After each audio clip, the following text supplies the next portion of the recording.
Welcome to wishful ಅಡುಗೆ ಮನೆ.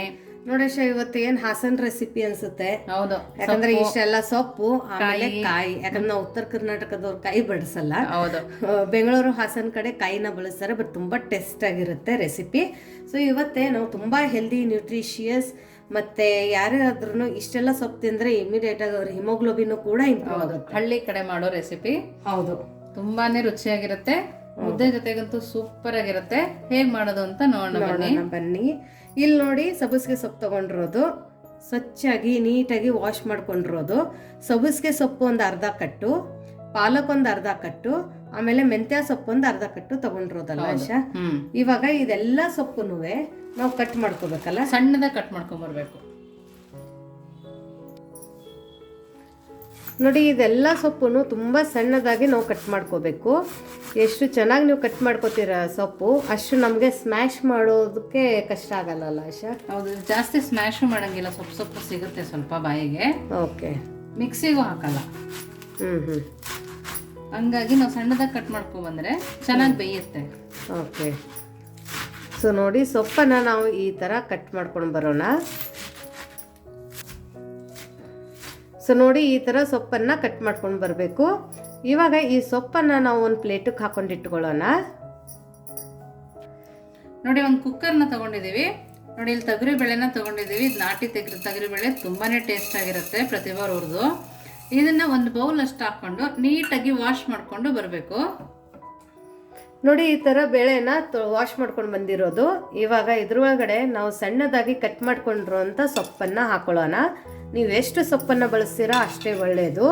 At least ಇಡೀ ದಿನಕ್ಕೆ ನೀವು ಒನ್ ಟೈಮ್ ಮಾತ್ರ ಈ ಥರ ಊಟ ಮಾಡಿದರೆ ಫುಲ್ ದಿನಕ್ಕೆ ನಿಮಗೆ ನ್ಯೂಟ್ರಿಷನ್ ಸಿಗುತ್ತೆ. ನೋಡಿ, ಇದೇ ಸೊಪ್ಪಿಗೆ ನಾನು ಆಲೂಗಡ್ಡೆನ ಚೆನ್ನಾಗಿ ವಾಶ್ ಮಾಡಿ ಸಿಪ್ಪೆ ತೆಗೆದೇನೆ ಆಲೂಗಡ್ಡೆ ಕಟ್ ಮಾಡಿ ಹಾಕೊಳ್ತಾ ಇದ್ದೀನಿ. ನೋಡಿ, ಇದಕ್ಕೇನೆ ಈರುಳ್ಳಿ ಕೂಡ ಸೇರಿಸ್ಕೊಳ್ತಾ ಇದ್ದೀನಿ. ನೋಡಿ, ಈ ಥರ ಉಪ್ಪಿಟ್ಟು ಕಟ್ ಮಾಡ್ತೀವಲ್ಲ ಉದ್ದುದಕ್ಕೆ, ಆ ಥರ ಕಟ್ ಮಾಡ್ಕೊಬೇಕು. 2 ಟೊಮೊಟೊನ ಸೇರಿಸ್ಕೊಳ್ತಾ ಇದ್ದೀನಿ. ನಾನು ಕಟ್ ಮಾಡಿಲ್ಲ ಟೊಮೊಟೊ, ಇದೇ ಥರ ಹಾಕೊಳ್ತಾ ಇದ್ದೀನಿ, ಮೇಲ್ಗಡೆ ತೆಗೆದು ಮಾತ್ರ. ನೋಡಿ, ಇದಕ್ಕೇನೆ ನಾನು ಕಲ್ಲುಪ್ಪನ್ನ ಸೇರಿಸ್ಕೊಳ್ತಾ ಇದ್ದೀನಿ. ಕಲ್ಲುಪ್ಪು ತುಂಬ ಒಳ್ಳೆಯದು. ಊರ ಕಡೆ ತುಂಬ ಕಲ್ಲುಪ್ಪನ್ನೇ ಬಳಸ್ತಾರೆ. ನಾವು ಈ ಸೊಪ್ಪನ್ನ ಬೆರ್ಕೆ ಸೊಪ್ಪಲ್ಲಿ ಕೂಡ ಮಾಡ್ಕೊಬೋದು. ಊರ ಕಡೆ ಗದ್ದೆನಲ್ಲಿ ಸಿಗುತ್ತಲ್ಲ, ಆ ಬೆರ್ಕೆ ಸೊಪ್ಪಲ್ಲಿ ಕೂಡ ಮಾಡ್ಕೋಬೋದು. ಅದು ಕೂಡ ಹೆಲ್ದಿಯಾಗಿರುತ್ತೆ. ನೋಡಿ, ಇದಕ್ಕೇನೆ ಸೊಪ್ಪು ಮುಳುಗುವಷ್ಟು ನೀರು ಹಾಕ್ಕೊಂಬರ್ತೀನಿ. ಜಾಸ್ತಿ ನೀರು ಹಾಕಕ್ಕೆ ಹೋಗ್ಬಾರ್ದು. ನೋಡಿ, ಈ ಥರ ಪ್ರೆಸ್ ಮಾಡಿ ನೋಡ್ಕೊಬೇಕು. ನಮ್ಗಿನ್ನು ಸ್ವಲ್ಪ ನೀರು ಬೇಕು. ನೋಡಿ, ಇಷ್ಟು ನೀರನ್ನು ಹಾಕ್ಕೊಂಡಿದ್ದೀನಿ. ನೋಡಿ, ಇವಾಗ ಲಿಡ್ಡನ್ನು ಕ್ಲೋಸ್ ಮಾಡಿ 3 ರಿಂದ 4 ವಿಸಲ್ನ ಕೂಗಿಸ್ಕೊಂಬರ್ಬೇಕು. ಬೇಳೆ ಕೂಡ ಚೆನ್ನಾಗಿ ಬೆಂದಿರಬೇಕು. ಸೊ ಇದನ್ನ ಇವಾಗ 3 ರಿಂದ 4 ವಿಸಲ್ ಕೂಗಿಸ್ಕೊಂಡು ಬರೋ ತನಕ ನೆಕ್ಸ್ಟ್ ಏನು ಮಾಡೋದು ಅಂತ ನೋಡೋಣ ಬನ್ನಿ. ಇಲ್ಲಿ 2 ರಿಂದ 2.5 ಬೌಲ್ ಆಗುವಷ್ಟು ನೀರನ್ನು ಸೇರಿಸ್ಕೊಳ್ತಾ ಇದ್ದೀನಿ. ನೋಡಿ, ಈ ಬೌಲಿಂದ 2.5 ಬೌಲ್ ಆಗುವಷ್ಟು ನೀರನ್ನು ನಾನು ತಗೊಂಡಿದ್ದೀನಿ. ನೋಡಿ, ಸ್ವಲ್ಪ ಉಪ್ಪನ್ನು ಸೇರಿಸ್ಕೊಳ್ತಾ ಇದ್ದೀನಿ. 1 ಸ್ಪೂನ್ ಆಗೋದು ತುಪ್ಪನ ಹಾಕೊಳ್ತಾ ಇದ್ದೀನಿ. ಇಷ್ಟು ಹಾಕಿ ಚೆನ್ನಾಗಿ ಕುದಿ ಬರೋ ತನಕ ಬಿಟ್ಕೊಬೇಕು. ಸ್ವಲ್ಪ ರಾಗಿ ಹಿಟ್ಟನ್ನು ಸೇರಿಸ್ಕೊಬೇಕು. ನೋಡಿ, ಇಷ್ಟು ರಾಗಿ ಹಿಟ್ಟನ್ನು ಹಾಕಿ ಕುದಿ ಬರೋ ತನಕ ನಾವು ಕುದಿಸ್ಕೊಬೇಕು. ನೋಡಿ, ಇದೇ ಥರ ಕುದಿ ಬರಬೇಕು. ಆವಾಗಲೇ ನಾವು ರಾಗಿ ಹಿಟ್ಟನ್ನು ಸೇರಿಸ್ಕೊಬೇಕು.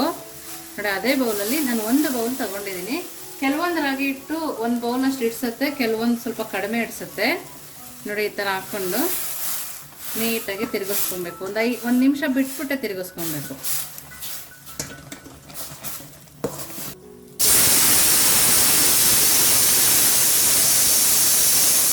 ನೋಡಿ, ಮುದ್ದೆ ಆಗೋಷ್ಟರಲ್ಲಿ ಕುಕ್ಕರ್ ವಿಸಲ್ಲು ಆಯಿತು. ನೋಡಿ, ಸ್ವಲ್ಪ ಗಟ್ಟಿ ಆದರೆ ಒಂದು ಸ್ವಲ್ಪ ಬಿಸಿನೀರನ್ನು ಹಾಕ್ಕೊಳ್ತಾ ಇದ್ದೀನಿ. ನೋಡಿ, ಇವಾಗ ನೀಟಾಗಿ ತಿರುಗಿಸ್ಕೊಬೇಕು. ನಾವು ಒಂದೇ ಸರಿ ರಾಗಿ ಹಿಟ್ಟು ಹಾಕೊಂಡ್ವಿ, ಗಟ್ಟಿಗಾಯಿತು ಅಂತ ತಲೆ ಕೆಡಿಸ್ಕೊಬಾರ್ದು. ಸ್ವಲ್ಪ ಬಿಸಿನೀರು ಹಾಕ್ಕೊಬೇಕು, ತಣ್ಣೀರು ಹಾಕ್ಕೊಬಾರ್ದು. ಬಿಸಿನೀರು ಹಾಕ್ಕೊಂಡು ಚೆನ್ನಾಗಿ ಈ ಥರ ತಿರುಗಿಸ್ಕೊಬೇಕು. 1 ಗಂಟು ಕೂಡ ಇರಬಾರ್ದು ಆ ಥರ. ಇಷ್ಟು ಮಾಡಿ ನಾವು ಲಿಡ್ಡನ್ನು ಕ್ಲೋಸ್ ಮಾಡ್ಕೊಂಡು ಒಂದು 3 ನಿಮಿಷ ಲೋ ಫ್ಲೇಮಲ್ಲಿ ನಾವು ಇದನ್ನು ಬೇಯಿಸ್ಕೊಬೇಕು. ನೋಡಿ, ಇವಾಗ ಲಿಡ್ಡನ್ನು ಓಪನ್ ಮಾಡ್ತಾ ಇದ್ದೀನಿ. ಘಮ ಬರ್ತಾ ಇದೆ ತುಂಬ ಚೆನ್ನಾಗಿ. ನೋಡಿ, ಇವಾಗ ಮತ್ತೊಂದು ಸರಿ ನಾವು ನೀಟಾಗಿ ತಿರುಗಿಸ್ಕೊಬೇಕು.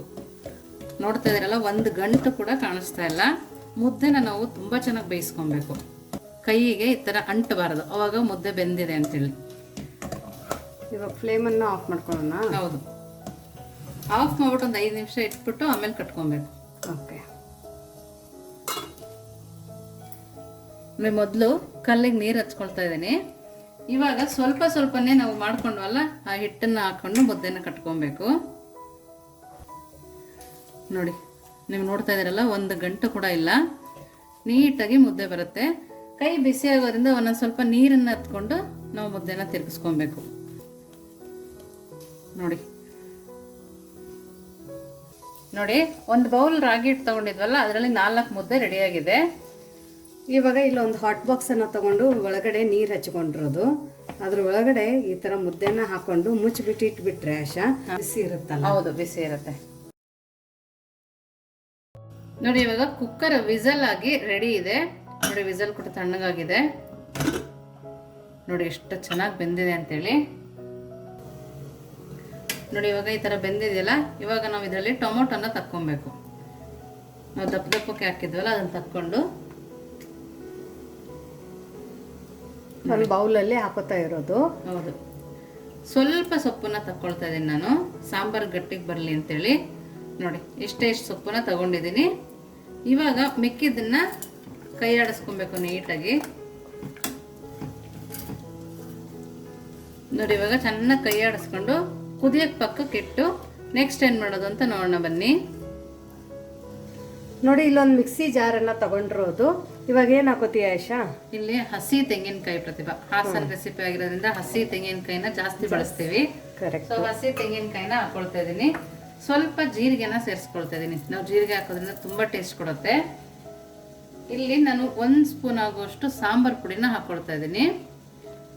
ಸೊ ಸಾಂಬಾರ್ ಪುಡಿ ನಿಮ್ಮ ಮನೆಯಲ್ಲಿ ಯಾವ್ದು ಬಳಸ್ತೀರಾ ಆ ಸಾಂಬಾರ್ ಪುಡಿನ ನೀವು ಇದಕ್ಕೆ ಹಾಕೊಳ್ಳಿ, ಅದೇ ತರ ಟೇಸ್ಟ್ ಬರುತ್ತೆ. ಹೌದು. ಇಲ್ಲಿ ಮತ್ತೆ 1 ಸ್ಪೂನ್ ಆಗುವಷ್ಟು ಖಾರದ ಪುಡಿನ ಸೇರಿಸ್ಕೊಳ್ತಾ ಇದ್ದೀನಿ. ಇಷ್ಟನ್ನ ಹಾಕೊಂಡು ಸ್ವಲ್ಪ ಕೊತ್ತಂಬರಿ ಸೊಪ್ಪು ಹಾಕೊಂಡು ನಾವು ತಣ್ಣಗೆ ಹಾಕಿ ಎತ್ತಿಟ್ಕೊಂಡ್ವಲ್ಲ ಆ ಟೊಮೊಟೊ ಮತ್ತೆ ಸೊಪ್ಪು ಅದನ್ನ ಕೂಡ ಸೇರಿಸ್ಕೊಬೇಕು.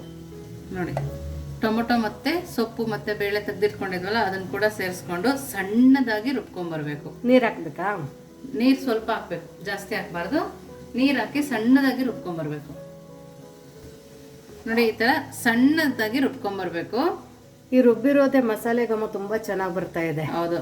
ನೆಕ್ಸ್ಟ್ ಏನ್ ಮಾಡೋದು ಅಂತ ನೋಡೋಣ ಬನ್ನಿ. ನೋಡಿ ಇದಕ್ಕೇನೆ ರುಬ್ಬಿರೋ ಮಸಾಲಾನ ಸೇರಿಸ್ಕೊಳ್ತಾ ಇದ್ದೀನಿ. ಫ್ಲೇಮನ್ನ ಮೀಡಿಯಂ ಫ್ಲೇಮಲ್ಲಿ ಇಟ್ಕೊಂಡಿರೋದು. ನೋಡಿ ಅದಕ್ಕೇನೆ ಸ್ವಲ್ಪ ನೀರು ಹಾಕಿ ಹಾಕೊಳ್ತಾ ಇದ್ದೀನಿ. ಆ ಮಿಕ್ಸಿ ಜಾರ್ ಒಳಗಡೆ ಒಂದು ಸ್ವಲ್ಪ ಮಸಾಲೆ ಉಳಿದಿರುತ್ತಲ್ಲ, ಸೊ ಆ ಮಸಾಲೆನು ವೇಸ್ಟ್ ಆಗಬಾರ್ದು ಅಂತೇಳಿ ಅದ್ರ ಒಳಗಡೆ ಒಂದು ಸ್ವಲ್ಪ ನೀರನ್ನು ಹಾಕೊಂಡಿರೋದು. ಸೊ ಮಸಾಲೆ ಎಲ್ಲ ರುಬ್ಬಿ ಆ ಸೊಪ್ಪಿನ ಒಳಗಡೆ ಹಾಕೊಂಡ ನಂತರ ಅದ್ರ ಕಲರು ಟೆಕ್ಸ್ಚರು ಎಲ್ಲ ಚೇಂಜ್ ಆಯ್ತು ನೋಡಿ. ನೋಡಿ ಸ್ವಲ್ಪ ತಿಕ್ಕ ಕೂಡ ಆಯ್ತು. ಮುದ್ದೆಗೆ ಸ್ವಲ್ಪ ಗಟ್ಟಿ ಇರ್ಬೇಕು ಪ್ರತಿಭಾ. ಓಕೆ, ಹಂಗಾಗಿ ಸ್ವಲ್ಪ ಗಟ್ಟಿ ಮಾಡ್ಕೊಂಡಿದ್ದೀನಿ. ಇದಕ್ಕೆ ಒಂದು ಕುದಿ ತೆಗೆಸ್ಕೋಬೇಕಲ್ಲ ಆಶಾ? ಹೌದು, ಸ್ವಲ್ಪ ಚೆನ್ನಾಗಿ ಕುದೀತಾ ಇರಬೇಕು, ಚೆನ್ನಾಗಿ ಕುದಿ ಬರಬೇಕು. ಓಕೆ, ನೋಡಿ ಇದನ್ನ ಈ ತರ ಕುದೀತಾ ಇದೆ, ಚೆನ್ನಾಗಿ ಕುದಿ ಬರ್ತಾ ಇದೆ.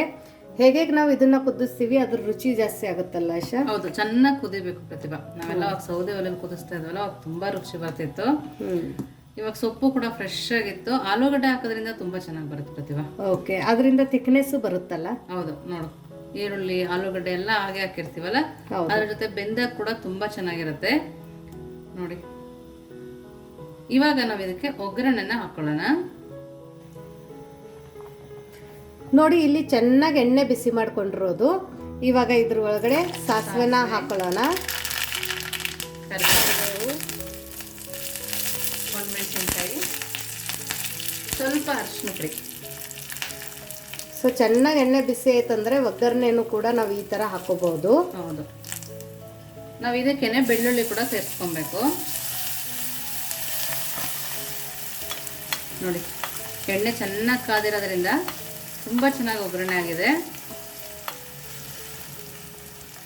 ತುಂಬಾ ಅರ್ಜೆಂಟಲ್ಲೇನೂ ಕೂಡ ಈ ತರ ಒಗ್ಗರಣೆನ ಮಾಡ್ಕೋಬಹುದಲ್ಲ? ಹೌದು. ನೋಡಿ ಅದನ್ನ ಹಾಗೇನೆ ಸಾಂಬಾರ್ ಒಳಗಡೆ ಸೇರಿಸ್ಕೊಂಡ್ಬಿಡೋಣ.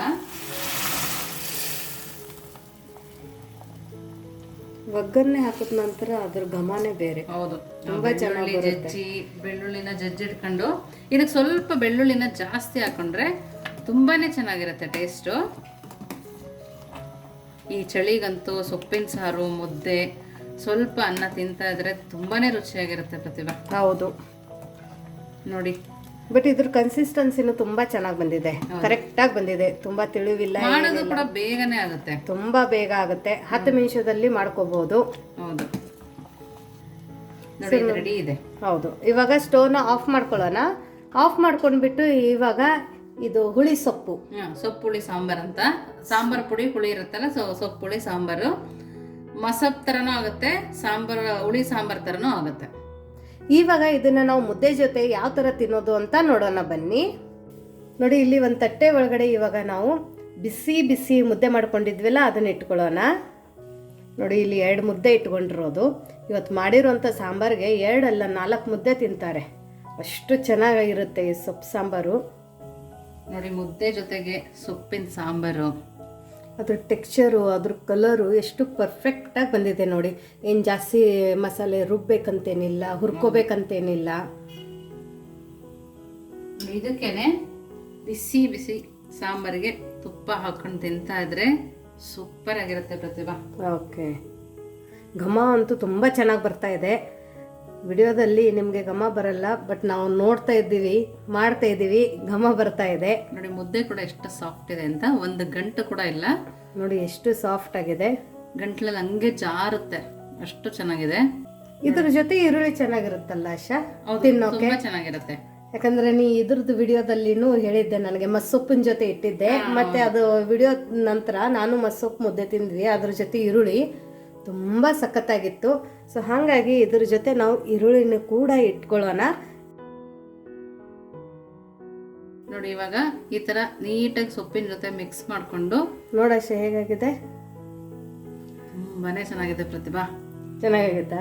ಇವಾಗ ನೀನು ನೋಡುವ, ತುಂಬಾ ಅಂದ್ರೆ ತುಂಬಾ ಟೇಸ್ಟ್ ಆಗಿದೆ. ನನ್ನ ಬೇಳೆನೂ ನಾವು ಮಸ್ತಿಲ್ಲ, ಅದು ಸಿಗ್ತಾ ಇದೆ, ತುಂಬಾ ಚೆನ್ನಾಗಿದೆ. ನಾನು ಇದ್ರ ಜೊತೆ ಈರುಳ್ಳಿ ತಿಂತೀನಿ, ಯಾಕಂದ್ರೆ ನಂಗೆ ಮೊನ್ನೆ ಇಷ್ಟ ಆಗಿತ್ತು. ತುಂಬ ಸಖತ್ತಾಗಿದೆ, ತುಂಬ ಅಂದರೆ ತುಂಬ ಚೆನ್ನಾಗಾಗಿದೆ, ನಿಜವಾಗ್ಲೂ ಚೆನ್ನಾಗಾಗಿದೆ. ಮುದ್ದೆ ಕೂಡ ಅಷ್ಟೇ ಸಾಫ್ಟ್ ಆಗಿದೆ, ಬೆಣ್ಣೆ ಥರ. ಆಮೇಲೆ ಆಶಾ, ಈ ಮುದ್ದೆ ಜೊತೆ ಇದು ನಾವು ಹಚ್ಕೊಂಡು ತಿಂತೀವಲ್ಲ, ಆ ಕಾಂಬಿನೇಷನು, ಆ ಫ್ಲೇವರು, ಆ ಟೆಕ್ಸ್ಚರು ತುಂಬ ಕರೆಕ್ಟಾಗಿ ಸಿಗ್ತಾ ಇದೆ. ಬಟ್ ಈ ರೆಸಿಪಿ ಮಾತ್ರ ತುಂಬ ಸಖತ್ತಾಗಿದೆ. ನೀವು ಒಂದು ಸರ್ತಿ ಮಾಡ್ಕೊಂಡು ತಿನ್ನಿ. ಮುದ್ದೆ ನೀವು ತಿನ್ನಲ್ಲ ಅಂದ್ರೂ ಅನ್ನ ಮತ್ತು ಚಪಾತಿಗೇನೂ ಕೂಡ ತುಂಬ ಸಖತ್ತಾಗಿರುತ್ತೆ. ಸೊ ಮತ್ತೆ ಸಿಗೋಣ ನಾವು ಇದೇ ಥರ ಹೊಸ ಹೊಸ ರೆಸಿಪೀಸ್ ಜೊತೆ. ಉತ್ತರ ಕರ್ನಾಟಕ ಮತ್ತು ಹಾಸನ್ ರೆಸಿಪೀಸ್ಗಳು ನಮ್ಮ ವಿಡಿಯೋದಲ್ಲಿ, ನಮ್ಮ ಚಾನಲ್ದಲ್ಲಿ ತುಂಬ ಈಸಿ ವೇಯಿಂದ ಟೈಮ್ ಸೇವಿಂಗ್ ರೆಸಿಪೀಸ್ ಜೊತೆ ಯಾವ ಥರ ಮಾಡೋದು ಅಂತ ನೀವು ನೋಡಿದ್ದೀರಾ. ಸೊ ನಿಮಗೇನು ಈ ಎಲ್ಲ ರೆಸಿಪೀಸ್ಗಳು ಇಷ್ಟ ಆಗ್ತಾ ಇದ್ರೆ ದಯವಿಟ್ಟು ಕಮೆಂಟ್ ಮೂಲಕ ನಮಗೆ ತಿಳಿಸಿ. ಇನ್ನೂ ನಮ್ಮ ಚಾನಲ್ನ ಲೈಕ್ ಮಾಡಿಲ್ಲ ಅಂದರೆ ಲೈಕ್ ಮಾಡಿ, ಶೇರ್ ಮಾಡಿ, ಮತ್ತೆ ಸಬ್ಸ್ಕ್ರೈಬ್ ಮಾಡೋದನ್ನು ಮರಿಬೇಡಿ. ವಿಶ್ಫುಲ್ ಅಡುಗೆ ಮನೆಗೆ ಥ್ಯಾಂಕ್ ಯು.